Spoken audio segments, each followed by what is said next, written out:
सांबा जिले में बीती रात आए भीषण तूफान ने सीमावर्ती क्षेत्र पंगदौर में भारी तबाही मचाई है। रात करीब 11:30 बजे आए इस तूफान के दौरान एक घर पर लगा बीएसएनएल का टावर अचानक धराशायी हो गया।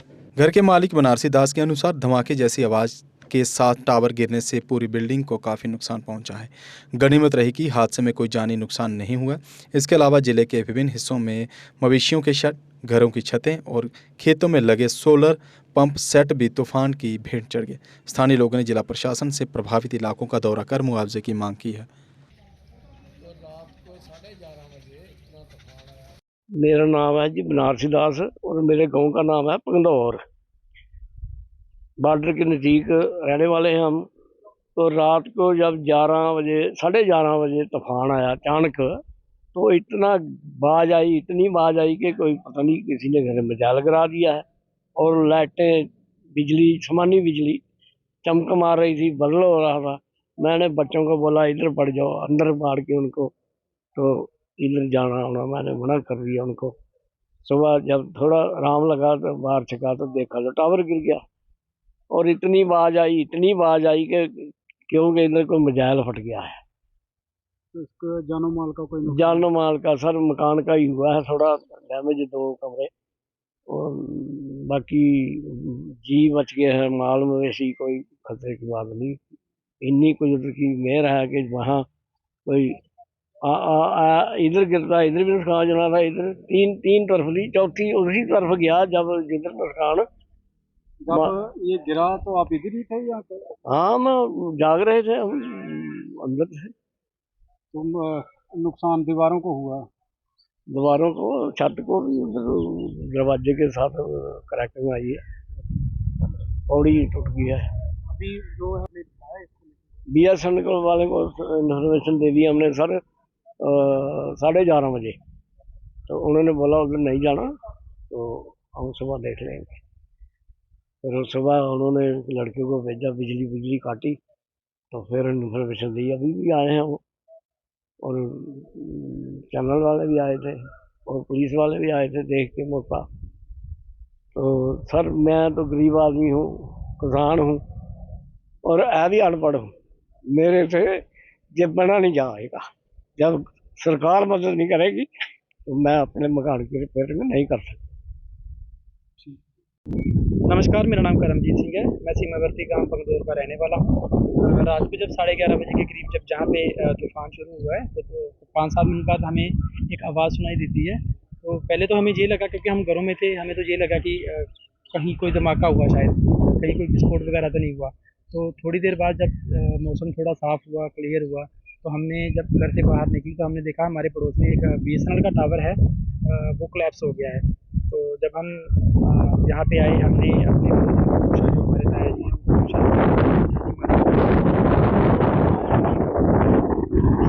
लेकिन आप देख सकते हैं कि मेरे पीछे जो टावर है ये पूरा कोलैप्स हो चुका है। इसमें कुछ इनकी, हमारे जो पड़ोसी हैं, इनकी प्रॉपर्टी जो डैमेज हुई है। तो इसी के साथ साथ और भी काफ़ी, क्योंकि सीमावर्ती इलाका है, थोड़ा प्लेन इलाका है, और भी काफ़ी नुकसान हुआ है। जैसा मैं आपको हमारे खेतों में जो सोलर सिस्टम लगे थे वो भी डैमेज हुए हैं। कुछ हमारे जो टीम के शेड थे वो भी काफ़ी डैमेज हुए हैं। उसी के साथ साथ हमारा बिजली का जो विभाग है, इनका भी काफ़ी नुकसान हुआ है।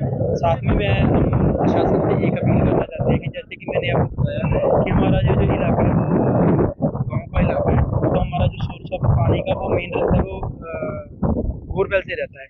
तो अगर लाइट नहीं होगी, बिजली नहीं होगी, तो थोड़ी की पानी की किल्लत आना शुरू हो जाएगी। तो हमारी प्रशासन से यही डिमांड है कि वो जो बिजली है वो जल्दी से जल्दी रिस्टोर करें, ताकि हमारे जो इलाके के लोग हैं थोड़ी सी राहत मिले। धन्यवाद। सर, मैं Surender Atri, as a social activist. Sir, ये मेरे रिलेटिव का घर है, गांव पंगदौर में पड़ता है। और जैसे ही रात को कुछ 11:30 बजे के करीब एक तूफान आता है बड़ी स्पीड से। तो जैसे स्पीड से तूफान आया तो इन्होंने मेरे को कॉल की कि ऐसे बात हो गई है, हमारे घर में टावर गिर गया है। तो जब इन्होंने बताया तो मैं अचानक शॉक में हो गया कि टावर गिर गया, इतना बड़ा टावर कैसे गिर सकता है। तो फिर मैंने इनको बोला कि आप बाहर मत जाना, जो भी लाइट हो सकती है कि लाइट की करंट भी हो सकता है, कहीं कुछ भी होगा, आप बाहर मत निकलना थोड़ी देर के लिए। तो फिर इन्होंने थोड़ी देर बाद फिर कॉल की मुझे, तो फिर मैंने इनको बोला कि आप वीडियो बनाना, आप वीडियो बना के मुझे भेजना। तो जैसे इन्होंने वीडियो बनाई, वीडियो भेजी, मैंने एडमिनिस्ट्रेशन को भी भेजी, अपनी सोशल मीडिया अकाउंट में भी डाली। तो सर हम ये कहना चाहते हैं जिला एडमिनिस्ट्रेशन सांबा से कि ये जो भारी नुकसान हुआ है इनका, एक गरीब परिवार का नुकसान हुआ, इन्होंने बड़ी मेहनत से अपनी प्रॉपर्टी, जो 2-4 कमरे की इनकी प्रॉपर्टी है, इन्होंने बनाई हुई थी, एक अपना गुजारा बसर करने के लिए इन्होंने BSN एक्सचेंज का सहारा लिया और BSN एक्सचेंज अपने घर में एस्टेब्लिश करवाई और उसका किराया मात्र इनको 2000 रुपया मिलता था। तो उस 2000 से इनका घर परिवार चलता था। तो मैं जिला एडमिनिस्ट्रेशन से कहूँगा कि इस टावर की वजह से जो भी नुकसान हुआ है, इनकी एक सर्वे करवाया जाए और इनकी प्रॉपर जांच करके एक सर्वे करा के इनकी जितना भी नुकसान हुआ है उसकी भरपाई की जाए।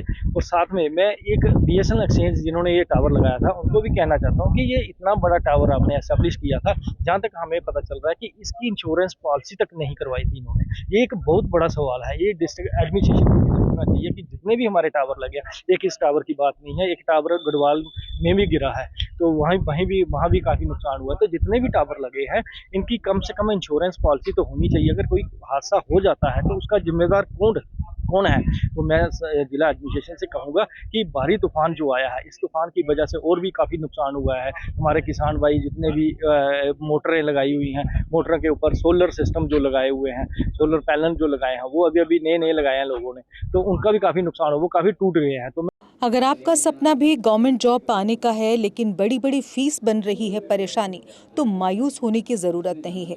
मेहनत और सही गाइडेंस से ही हर सपना पूरा किया जा सकता है। जम्मू कश्मीर और लद्दाख का भरोसेमंद और जाना माना कोचिंग इंस्टीट्यूट कैरियर अड्डा पिछले 10 सालों से हजारों बच्चों को SSC, JKSSB, बैंकिंग, डिफेंस और दूसरी गवर्नमेंट जॉब्स की शानदार तैयारी करवा रहा है। सबसे खास बात यह है कि यहाँ बच्चों को बेहतरीन गाइडेंस के साथ ऐसी तैयारी करवाई जाती है जिससे उनका सिलेक्शन आसान हो सके, वो भी बिना किसी ट्यूशन फीस के। यानी यहाँ आपको मिलेगी फ्री कोचिंग। कैरियर अड्डा में सिर्फ क्लासेस ही नहीं बल्कि हर एग्जाम को क्रैक करने के लिए शानदार मॉक टेस्ट सीरीज भी उपलब्ध करवाई जा रही हैं, जो बच्चों की तैयारी को और मजबूत बनाती हैं। जो बच्चे सेल्फ स्टडी कर रहे हैं वो भी इस सुविधा का फ़ायदा उठा सकते हैं। इसके अलावा बच्चों के लिए फ्री डाउट सेशंस भी रखे जाते हैं, जहां हर सवाल और हर परेशानी का आसान तरीके से हल बताया जाता है। कैरियर अड्डा की मेहनत और बेहतरीन टीचिंग का नतीजा है कि आज 3500 से ज़्यादा बच्चे किसी न किसी सरकारी नौकरी में अपनी खिदमत अंजाम दे रहे हैं। अगर आपका भी सपना 2026-27 में गवर्नमेंट जॉब हासिल करने का है तो देर किस बात की। आज ही जुड़िए कैरियर अड्डा इंस्टीट्यूट के साथ और अपने सुनहरे मुस्तकबिल की शुरुआत कीजिए। हमारा पता है कैरियर अड्डा इंस्टीट्यूट, नियर गुरुद्वारा, रिहाड़ी चुंगी, जम्मू। जम्मू कश्मीर की खबरों के लिए जुड़े रहिए JK अपडेट के साथ।